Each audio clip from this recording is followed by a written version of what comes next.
ಒಟ್ಟಿಗೆ ಟೀ ಕುಡಿತಿದ್ವಿ ಮಚ್ಚ, ಅವ್ನು ಟೀಗೆ ಸಕ್ಕರೆನೇ ಹಾಕೊಳ್ಳಲ್ಲ, ಈ ಥರ ಎಲ್ಲ ಹೇಳೋದು ಕಾಮನು. ಖಚಿತಪಡಿಸಿ ಬಿಡು ಹುಡುಗಿ ನಿನ್ನೊಲವಿನ ಭಾಷೆಯ.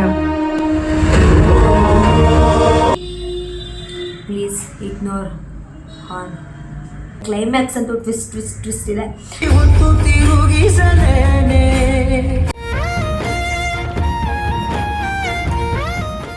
ಫಸ್ಟ್ ಶಿಫ್ಟ್ ಇತ್ತು, ಮುಗಿಸ್ಕೊಂಡು ಮನೆಗೆ ಬಂದು ಸ್ವಲ್ಪ ಹೊತ್ತು ಮಲ್ಕೊಂಡು ಆಮೇಲೆ 11 ಕಾಲ ಸಿನಿಮಾಗೆ ಹೋಗೋಣ ಅಂತ ಹೇಳ್ಕೊಂಡು ಒಬ್ಬಳೇ ಹೊರಟಿದ್ದೆ.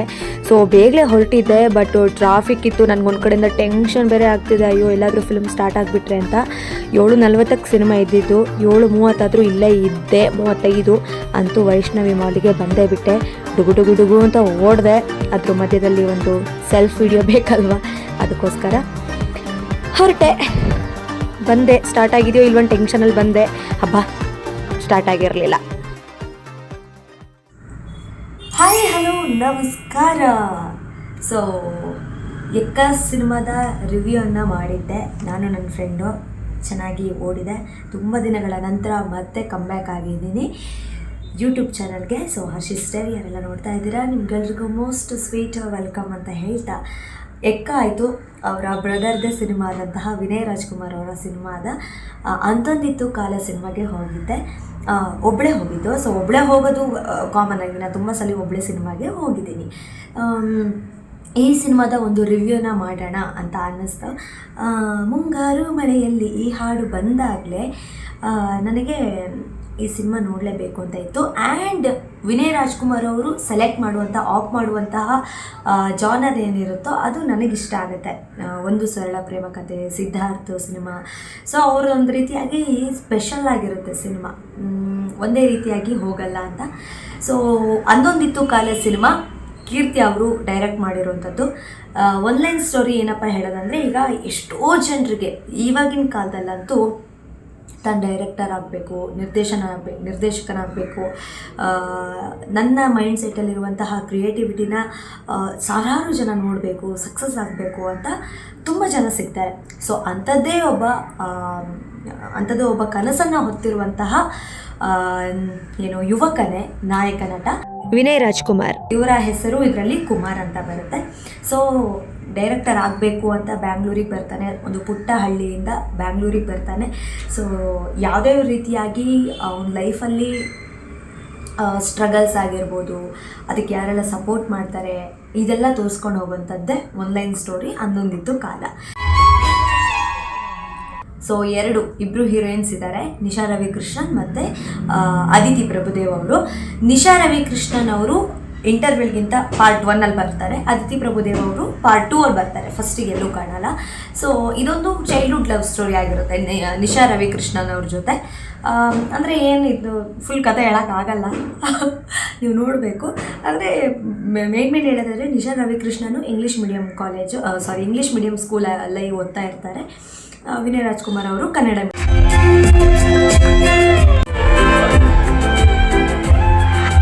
ಸೊ ಈ ಸಿನಿಮಾದಲ್ಲಿ ಕನ್ನಡದ ಒಂದು ಮಹತ್ವವನ್ನು ಯಾವ ರೀತಿಯಾಗಿ ಹೇಳಿದ್ದಾರೆ, ಆಮೇಲೆ ಇಂಗ್ಲೀಷ್ ಮೀಡಿಯಂ ಸ್ಕೂಲಲ್ಲಿ ಓದ್ತಾ ಇರೋ ಮಕ್ಕಳು ಕನ್ನಡ ಮೀಡಿಯಂ ಗೌರ್ಮೆಂಟ್ ಸ್ಕೂಲ್ ಮಕ್ಕಳನ್ನ ಎಲ್ಲರೂ ಹಂಗೆ ಮಾಡ್ತಾರೆ ಅಂತ ಹೇಳ್ತಿರೋದಲ್ಲ, ಯಾವ ರೀತಿಯಾಗಿ ಟ್ರೀಟ್ ಮಾಡ್ತಾರೆ ಅದೆಲ್ಲ ತುಂಬ ಆಗುತ್ತೆ. ಟ್ರೀಟ್ ಮಾಡ್ತಾರೆ. ಆಮೇಲೆ ಆ ಹುಡುಗ ಮುಂದೊಂದು ದಿನ ವಿನಯ್ ರಾಜ್ಕುಮಾರ್ ಅವರು ಸಕ್ಸಸ್ ಆದಾಗ ನನ್ನ ಫ್ರೆಂಡ್ ಅವನು ಅಂತ ಹೆಂಗೆ ಹೇಳ್ಕೊಂಬರ್ತಾರೆ. ಈಗ ಯೂಶ್ವಲಿ ಅದೇ ಥರ ಅಲ್ವಾ, ತಮ್ಮ ಜೊತೆನೇ ಇರ್ತಾರೆ, ಡೈಲಿ ನೋಡ್ತಾ ಇರ್ತೀವಿ, ಸುಮ್ಮನೆ ಏನೋ ಆಯ್ ಬಾಯ್ ಅಂತ ಹೇಳ್ಕೊಂಡಿರ್ತೀವಿ, ಕೆಲವೊಬ್ರು ಅದೇ ಹೇಳಲ್ಲ. ಬಟ್ ಆ ವ್ಯಕ್ತಿ ಸಕ್ಸಸ್ ಆದಾಗ, ನನ್ನ ಕೊಲೀಗು, ನನ್ನ ಫ್ರೆಂಡು, ಅವ್ನು ನನ್ನ ರಿಲೇಟಿವು, ಒಟ್ಟಿಗೆ ಟೀ ಕುಡಿತಿದ್ವಿ ಮಚ್ಚ, ಅವ್ನು ಟೀಗೆ ಸಕ್ಕರೆನೇ ಹಾಕ್ಕೊಳ್ಳಲ್ಲ, ಈ ಥರ ಎಲ್ಲ ಹೇಳೋದು ಕಾಮನು, ಆಯಿತಾ. ಸೊ ಆ ರೀತಿಯಾಗಿ ಇದರಲ್ಲಿ ನಡೆಯುತ್ತೆ. ಕುಮಾರಿಗೆ ಏನಪ್ಪ ಅಂತ ಹೇಳಿದರೆ, ನಾಗರ ಹಾವು ಸಿನಿಮಾದ ಡೈರೆಕ್ಟರ್ ಆದಂತಹ ಪುಟ್ಟಣ್ಣ ಕಣಗಲ್ ಇವರ ಒಂದು ಇನ್ಸ್ಪಿರೇಷನ್ ತಗೊಳ್ತಾರೆ. ಅಂದರೆ ಯಾವುದೇ ಥರದ ಸಿನಿಮಾ ಎಲ್ಲ ಒಂದ್ಸರಿ, ಈಗ ಸ್ಕೂಲಲ್ಲಿದ್ದಾಗ ಯೂಶ್ವಲಿ ಸಿನಿಮಾಗೆ ಕರ್ಕೊಂಡು ಹೋಗ್ತಾರೆ. ಕೆಲವೊಂದು ಒಳ್ಳೊಳ್ಳೆ ಸಿನಿಮಾಗಳಿಗೆ ನಮಗೂ ಕರ್ಕೊಂಡು ಹೋಗ್ತಿದ್ರು, ಐ ಹೋಪ್ ನಿಮಗೂ ಕರ್ಕೊಂಡು ಹೋಗಿದ್ದಾರೆ ಅಂತ. ಅದೇ ರೀತಿಯಾಗಿ ಈ ಮಕ್ಕಳಿಗೆ, ಅಂದರೆ ವಿನಯ್ ರಾಜ್ಕುಮಾರ್ ಅವರ ಬಾಲ್ಯದ ಏಜನ್ನು ಆ ಪುಟಾಣಿ ತುಂಬ ಚೆನ್ನಾಗಿ ಮಾಡಿದ್ದಾನೆ. ನಾಗರ ಹಾವು ಸಿನಿಮಾಗೆ ಕರ್ಕೊಂಡು ಹೋಗ್ತಾರೆ. ಸೊ ಅದ್ರ ಬಗ್ಗೆ ಕೇಳ್ತಾ ಪುಟ್ಟಣ್ಣ ಕಣಗಾಲ್ ಅವ್ರನ್ನ ಇನ್ಸ್ಪಿರೇಷನ್ ಆಗಿ ತಗೊಳ್ತಾರೆ. ಹುಡುಗ ಡೈರೆಕ್ಟರ್ ಆಗಬೇಕು ಅಂತ ಕತೆಗಳನ್ನು ಬರೆಯೋಕ್ಕೆ ಸ್ಟಾರ್ಟ್ ಮಾಡ್ತಾನೆ. ಅವನ ಕ್ರಿಯೇಟಿವಿಟಿ ಜಗತ್ತಿಗೆ ಅವನಾಗಿ ಎಂಟ್ರಿ ಕೊಡ್ತಾನೆ. ಸೊ ಈ ರೀತಿಯಾಗಿರುತ್ತೆ. ಒಬ್ಬ ಡೈರೆಕ್ಟರ್ ಆಗಿ ಏನೆಲ್ಲ ಟ್ರೈ ಮಾಡಬೇಕು ಅದನ್ನೆಲ್ಲ ಮಾಡ್ತಾ ಇರ್ತಾನೆ. ಬಾಲ್ಯದ ದಿನದಲ್ಲಿ ಈಗ ಒಂದು ಸಣ್ಣ ಗಾಡೀಲಿ ಟೆಂಟಲ್ಲಿ ಫಿಲ್ಮ್ ಬಂದಿದೆ ಅಂತ ಗಾಡೀಲಿ ಹಿಂಗೆ ಓಡಿಸ್ಕೊಂಡು ಹೋಗ್ತಾರೆ ನೋಡಿ, ಪೋಸ್ಟರ್ ಎಲ್ಲ ಹಾಕಿ. ಸೊ ಆ ಥರ ಪೋಸ್ಟರಲ್ಲಿ ರಂಗನಾಯಕಿ ಸಿನಿಮಾ ಬಂದಿರೋದು ಅಂತ ಅನಿಸುತ್ತೆ. ರಂಗನಾಯಕಿ ಸಿನಿಮಾ ಬಂದಿರುತ್ತೆ. ಸೊ ಅದನ್ನು ಹಿಂಗೆ ಹುಡುಗ ಅಂದರೆ ಕುಮಾರು ಸಣ್ಣಲ್ಲಿದ್ದಾಗ ಚೈಲ್ಡ್ಹುಡ್ ಡೇಸಲ್ಲಿ ಇರಬೇಕಾ ರಂಗನಾಯಕಿ ಅನ್ನೋ ಟೈಟಲ್ ಹಿಂಗೆ ಮುಟ್ಬೇಕಾದ್ರೆ ಒಂದು ಸಣ್ಣ ಹುಡುಗಿ ಮುಖಕ್ಕೆ ಹಿಂಗೆ ಮುಡ್ತಾನೆ. ಅಂದರೆ ಆ ಗಾಡಿ ಒಳಗೆ ಕೂತಿರುತ್ತೆ ಆ ಹುಡುಗಿ, ಹಿಂಗೆ ಮುಡ್ತಾನೆ. ಬಟ್ ಆ ಹುಡುಗಿ ಒಂದು ರೀತಿಯಾಗಿ ಹಿಂಗೆ ನೋಡ್ಕೊಂಡು ಹೋಗ್ತಾಳೆ.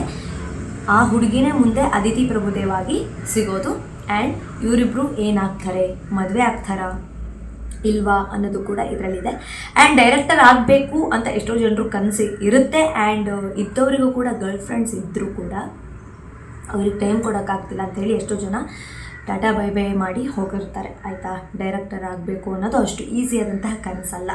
ಬಟ್ ಇದರಲ್ಲಿ ಅದಿತಿ ಪ್ರಭುದೇವ್ ಅವರು ವಿನಯ್ ರಾಜ್ಕುಮಾರ್ ಅವರು ಅಂದರೆ ಕುಮಾರ್ ಅನ್ನೋ ಕ್ಯಾರೆಕ್ಟರಿಗೆ ಅದಿತಿ ಪ್ರಭುದೇವ್ ಅವ್ರ ನೇಮ್ ಇದರಲ್ಲಿ ಏನಪ್ಪ ಅಂತ ಹೇಳಿದರೆ ವಸುಂಧರ.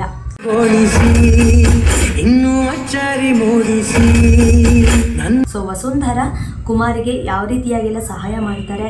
ಅಟ್ ಫೈನಲ್ ಏನಾಗುತ್ತೆ, ಕ್ಲೈಮ್ಯಾಕ್ಸ್ ಅಂತೂ ಟ್ವಿಸ್ಟ್ ಇದೆ. ಆ್ಯಂಡ್ ಕ್ಲೈಮ್ಯಾಕ್ಸಲ್ಲಿ ರವಿಚಂದ್ರನ್ ಅವರು ಬರ್ತಾರೆ. ಸೊ ಅಂದೊಂದಿತ್ತು ಕಾಲ ಅಂತ ಬೇಸಿಕಲಿ ಏನಕ್ಕೆ ಬಂತು ಅಂತ ಹೇಳಿದರೆ, ಅಂದೊಂದಿತ್ತು ಕಾಲ ಅಂದರೆ ಅವ್ನು ಚೈಲ್ಡ್ಹುಡ್ ಡೇಸಿಂದನೂ ಸಿನಿಮಾ ಅಂತ ಅಂದರೆ ಸಿನಿಮಾ ಶೂಟಿಂಗ್ ಎಲ್ಲ ಆಗಬೇಕಾದ್ರೆ ಹೋಗಿ ನೋಡೋದೆಲ್ಲ ಮಾಡ್ತಾ ಇದ್ದ.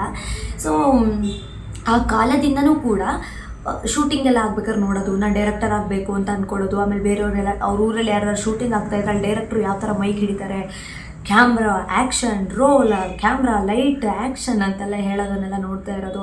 ಹಾವಭಾವಗಳನ್ನು ನೋಡ್ತಾ ಆ ಕಾಲದಿಂದ ಈ ಕಾಲದವರೆಗೆ ಯಾವ ರೀತಿಯಾಗಿ ಬಂದ ಅನ್ನೋದಕ್ಕೋಸ್ಕರ ಅಂದೊಂದಿತ್ತು ಕಾಲ ಅಂತ. ಆಮೇಲೆ ಲಾಸ್ಟಿಗೆ ಫ್ರೆಂಡ್ಸ್ ಎಲ್ಲ ಸಿಗೋದು. ನನ್ನ ಫುಲ್ ಸ್ಟೋರಿನ ಹೇಳೋದ ಗಾಯ್ಸ್. ಆಮೇಲೆ ಇಲ್ಲಿ ಫ್ರೆಂಡ್ಸ್ ಬಗ್ಗೆ ತುಂಬ ಚೆನ್ನಾಗಿ ತೋರಿಸಿದ್ದಾರೆ. ಫ್ರೆಂಡ್ಸು ವ್ಯಾಲ್ಯೂ ತುಂಬ ಚೆನ್ನಾಗಿ ತೋರಿಸಿದ್ದಾರೆ. ಅಲ್ಲಿ ಜಾತಿ, ಧರ್ಮ, ಭೇದ ಭಾವ ಏನೂ ಬರಲ್ಲ. ಋಣ ತೀರ್ಸಕ್ ನೀನೆ ನೆಂಟನೇನಾ, ಫ್ರೆಂಡು ಕಣೋ ಫ್ರೆಂಡು. ಅದನ್ನು ತುಂಬ ಚೆನ್ನಾಗಿ ತೋರಿಸಿದ್ದಾರೆ. ಜಗಪ್ಪ ಅವರು ಚೆನ್ನಾಗಿ ಆ್ಯಕ್ಟ್ ಮಾಡಿದ್ದಾರೆ. ಇದರಲ್ಲಿ ಕಾಮಿಡಿ ಕೂಡ ಇದೆ. ಸಾಂಗ್ ಕೂಡ ತುಂಬ ಚೆನ್ನಾಗಿದೆ. ಸಾಂಗ್ಸ್ಗಳೆಲ್ಲ ಒಂದು ರೀತಿಯಾಗಿ ತುಂಬ ಚೆನ್ನಾಗಿದೆ. ಸೊ ಡೈರೆಕ್ಟರ್ ಆಗಬೇಕು ಅಂತ ಯಾರೆಲ್ಲ ಕನಸನ್ನು ಹೊತ್ತಿದ್ದೀರೋ ಅವರಿಗೆ ಹೇಳಿ ಮಾಡಿಸಿದ ಸಿನಿಮಾ ಅಂತ ಹೇಳ್ಬೋದು. ಅಂದರೆ ಏನು ಅಂದರೆ ಈ ಸಿನಿಮಾದಲ್ಲಿರುವಂತಹ ಕತೆ ಯಾರಿಗೂ ಗೊತ್ತಿಲ್ಲ ಅಂತೇನಲ್ಲ. ಅಂದರೆ ಡೈರೆಕ್ಟರ್ ಆಗಬೇಕಾದ್ರೆ ಕಷ್ಟ ಉಂಟು, ಅದುಂಟು, ಫ್ಯಾಮಿಲಿ, ಅದು ಇದು ಎಲ್ಲ ಗೊತ್ತಿರೋವಂಥ ಕಥೆನೇ. ಆದರೆ ಇದನ್ನು ಡೈರೆಕ್ಟರ್ ಅಂದರೆ ಕೀರ್ತಿ ಅವರು ಸಿನಿಮಾದ ಮೂಲಕ ಯಾವ ರೀತಿಯಾಗಿ ಡಿಫ್ರೆಂಟಾಗಿ ತೋರಿಸಿದ್ದಾರೆ, ಎಷ್ಟು ಕ್ರಿಯೇಟಿವಿಟಿಯಾಗಿ ತೋರಿಸಿದ್ದಾರೆ ಅನ್ನೋದನ್ನು ನಾವು ಈ ಸಿನಿಮಾದಲ್ಲಿ ನೋಡಬಹುದು. ಆ್ಯಂಡ್ ಕಡ್ಡಿಪುಡಿ ಚಂದ್ರು ಅವರು ಕೂಡ ತುಂಬ ಚೆನ್ನಾಗಿ ಆ್ಯಕ್ಟ್ ಮಾಡಿದ್ದಾರೆ. ಸಂಪಂಗಿ ಅಂತ ಪ್ರೊಡಕ್ಷನ್ ಮ್ಯಾನೇಜರ್ ಆಗಿ ಪ್ರೊಡಕ್ಷನ್ ಮ್ಯಾನೇಜರ್ ಕ್ಯಾರೆಕ್ಟರಲ್ಲಿ ವರ್ಕ್ ಮಾಡಿದ್ದಾರೆ.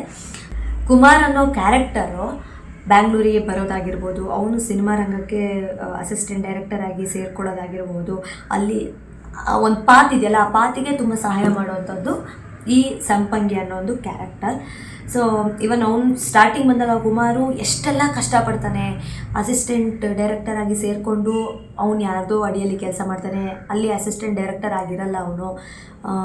ಕತೆ ಕೇಳ್ತಾರೆ, ಆ ಕತೆನ ಇಟ್ಕೊಂಡು ಅವ್ರುಗಳ ಕ್ರೆಡಿಟ್ಸ್ಗಳನ್ನು ತಗೊಳ್ತಾರೆ. ಯೂಶ್ವಲಿ ಲೈಫಲ್ಲಿ ಆಗುವಂಥದ್ದು ಅವ್ರುಗಳ ಕ್ರೆಡಿಟ್ಸ್ ತಗೊಳ್ತಾರೆ. ಈ ಹುಡುಗನ್ನ ಒಂದು ರೀತಿಯಾಗಿ ಕೆಲಸ ಮಾಡಿಸ್ಕೊತಾ ಇರ್ತಾರೆ. ಮನೆ ಗುಡಿಸೋದು, ಕೆಲಸ ಮಾಡಿಸೋದು, ಪ್ರೊಡಕ್ಷನ್ ಹೌಸಲ್ಲೇ ಅಡುಗೆ ಮಾಡೋದು, ಈ ಥರ ಮಾಡ್ತಾರೆ. ಒಂದು ಆಫೀಸ್ ಬಾಯ್ ಆಗಿ ವರ್ಕ್ ಮಾಡಿಸ್ಕೊಳ್ತಾರೆ. ಈ ಒಂದು ಸ್ಟ್ರಗಲನ್ನು ನೋಡಬಹುದು.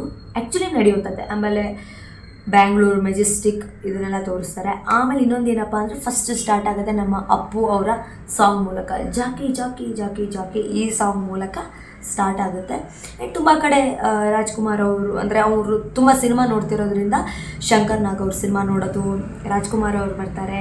ಇದೆಲ್ಲ ನೋಡಬೇಕಾದ್ರೆ ರಾಜ್ಕುಮಾರ್ ಅವ್ರ ಸಿನಿಮಾ ನಾವು ಥಿಯೇಟ್ರಲ್ಲಿ ನೋಡ್ತಾ ಇದ್ದೀವಿ ಅನ್ನೋ ಥರ ಫೀಲ್ ಕೊಡುತ್ತೆ. ಆ್ಯಂಡ್ ಒಂದು ಮೋರ್ ನಾನು ಕ್ಲೈಮ್ಯಾಕ್ಸ್ ಹೇಳಿದೆ ಆವಾಗ ರವಿಚಂದ್ರನ್ ಅವ್ರು ಬರ್ತಾರೆ ಅಂತ. ಸೊ ಅದನ್ನ ಇನ್ನೂ ಡಿಫ್ರೆಂಟಾಗಿ ತೋರಿಸಬಹುದಿತ್ತು ಅನ್ನೋದು ನನ್ನ ಒಪಿನಿಯನ್. ಅದ್ರ ಜೊತೆಗೆ ನಾನು ಒಂದಷ್ಟು ರಿವ್ಯೂಸ್ ನೋಡಿದೆ, ಅದರಲ್ಲೂ ಕೂಡ ಅದೇ ರೀತಿಯಾಗಿ ಹೇಳಿದರು. ಆ್ಯಂಡ್ ಯೂಶ್ವಲಿ ನಾನು ಇನ್ನೊಬ್ರು ರಿವ್ಯೂ ಕೇಳಿಬಿಟ್ಟು ಸಿನಿಮಾಗೆ ಹೋಗಲ್ಲ. ಅಂದರೆ ನನಗೆ ಹೋಗಲೇಬೇಕು ಅಂತ ಇದ್ದರೆ ಟಕ್ಕ ನನ್ನ ಫ್ರೆಂಡ್ಸಿಗೆ ಕೇಳ್ತೀನಿ, ಇಲ್ಲ ಯಾರು ಫ್ಯಾಮಿಲಿ ಮೆಂಬರ್ಸಿಗೆ ಕೇಳ್ತೀನಿ ಬರ್ತೀರಾ ಅಂತ. ಇಲ್ಲ ಅಂದರೆ ನನಗೆ ಹೋಗಬೇಕು ಅಂತಂದರೆ ಟಕ್ಕ ಹೊರಟು ಹೋಗ್ತಾ ಇರೋದೆ. ಅಂದರೆ enjoying with my own self ಅನ್ನೋ ಥರ. ಸೊ ಅದಕ್ಕೋಸ್ಕರ ಒಬ್ಬಳೇ ಸಿನಿಮಾಗೆ ಹೋದೆ. ಅಂದರೆ ಫಸ್ಟ್ ಶಿಫ್ಟ್ ಕೂಡ ಇತ್ತು, ಮುಗಿಸ್ಕೊಂಡು ಸಾಯಂಕಾಲ ಫಿಲ್ಮಿಗೆ ಹೋದೆ. ಅಂದೊಂದಿತ್ತು ಕಾಲ ಸಿನಿಮಾ ನೋಡಬೇಕಾದ್ರೆ ಮಧ್ಯಂತರ ಅಂತ ಒಂದು ಶಾರ್ಟ್ ಫಿಲ್ಮ್ ಇದೆ ಆಯಿತಾ, national award winning short movie. ಅದು ಸ್ವಲ್ಪ ನೆನಪಿಗೆ ಬರುತ್ತೆ, ಅಂದರೆ ಸ್ವಲ್ಪ ಮ್ಯಾಚಿಂಗ್ ಅಂತ ಅನಿಸುತ್ತೆ. ನೀವು ನೋಡಿಲ್ಲ ಅಂದರೆ ನೋಡಿ, ಚೆನ್ನಾಗಿದೆ. ಮಧ್ಯಂತರ ಅಂತ national award winning. Kannada medium ಕುಮಾರನ ಡೈರೆಕ್ಷನ್ ಆ್ಯಂಡ್ ಅವನ ಸಾಹಸಗಳೇ ಈ ಒಂದು ಅಂದೊಂದಿತ್ತು ಕಾಲ ಸಿನಿಮಾದ ಒನ್ ಲೈನ್ ಸ್ಟೋರಿ ಅಂತ ಹೇಳ್ಬೋದು. ಫ್ಯಾಮಿಲಿ ಎಲ್ಲ ಕೂತು ನೋಡುವಂತಹ ಸಿನಿಮಾ ಆಯಿತಾ, ಫ್ಯಾಮಿಲಿ ಓರಿಯೆಂಟೆಡ್ ಸಿನಿಮಾ. ಆ್ಯಂಡ್ ನೋಡಬಹುದು, ಸಿನಿಮಾ ಚೆನ್ನಾಗಿದೆ. ತುಂಬ ಜನ ರಿವ್ಯೂಸ್ಗಳನ್ನು ಕೇಳಿ ನೋಡಲ್ಲ. ಬಟ್ಟು ನಾನು ಹೇಳೋದೇನು ಅಂದರೆ, ನನ್ನ ಪರ್ಸನಲ್ ಒಪಿನಿಯನ್ ಏನಪ್ಪ ಅಂತ ಹೇಳಿದರೆ, ನೀವೇ ಸ್ವಂತವಾಗಿ ನೋಡಿ, ನೀವೇ ವಿಮರ್ಶೆಯನ್ನು ನಿಮಗೆ ನೀವು ಕೊಟ್ಕೊಳ್ಳಿ. ಅದು ಬಿಟ್ಟು ನಿಮ್ಮ ಒಂದು ಇಷ್ಟವನ್ನು ಇನ್ನೊಬ್ಬರ ರಿವ್ಯೂ ಮೇಲೆ ಇಡಬೇಡಿ. ಇನ್ನೊಬ್ಬರ ಪರ್ಸ್ಪೆಕ್ಟಿವ್ ಒಬ್ರೊಬ್ರಿಗೆ ಒಂದೊಂದು ರೀತಿಯಾಗಿರುತ್ತಲ್ವ. ಒಂದಿತ್ತು ಕಾಲ ಸಿನಿಮಾದ ರಿವ್ಯೂ ಈ ರೀತಿಯಾಗಿತ್ತು, ನೀವು ಕೂಡ ನೋಡಬಹುದು. ಈವನ್ ಚೆನ್ನಾಗಿ ಕೂಡ ಓಡ್ತಾ ಇದೆ. ನಾನು ಹೋಗಿದ್ದ ದಿವಸ ಕೂಡ ಹೌಸ್ಫುಲ್ ಆಗಿತ್ತು, ತುಂಬ ಜನ ಬಂದಿದ್ದರು. ಎದುರುಗಡೆ ಇರುವಂಥ 2 ಸೀಟ್ ಅಂದರೆ 2 ರೋ ಏನೋ ಖಾಲಿತ್ತು ಅಷ್ಟೇ, ಬಿಟ್ಟರೆ ಚೆನ್ನಾಗೇ ಜನಗಳು ಬರ್ತಾ ಇದ್ದಾರೆ. ಇನ್ನೂ ಕೂಡ ರನ್ ಆಗಬೇಕು ಅಂತ ಹೇಳ್ತಾ ನೆಕ್ಸ್ಟ್ ವೀಡಿಯೋದಲ್ಲಿ ಸಿಗೋಣ. ಅಲ್ಲಿವರೆಗೆ keep smiling, share happiness and share love. Take care, bye bye.